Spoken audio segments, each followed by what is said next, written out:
د طالبانو واکمنۍ یو کال حکومت یې څه ډول دی او ولې هیڅ هیواد په رسمیت نه پیژني؟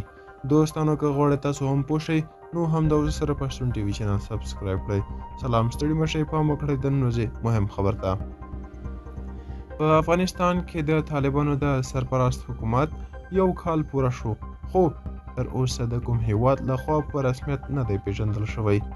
ټول شموله حکومت جوړول، ښځو ته د کار او زده کړو حق ورکول ځینې هغه شرطونه دي چې نړیوال یې د طالبانو د رسمیت پیژندلو لپاره یادوي، خو د طالبانو مشر وایي د هیڅ هیواد فرمایشونه نه مني.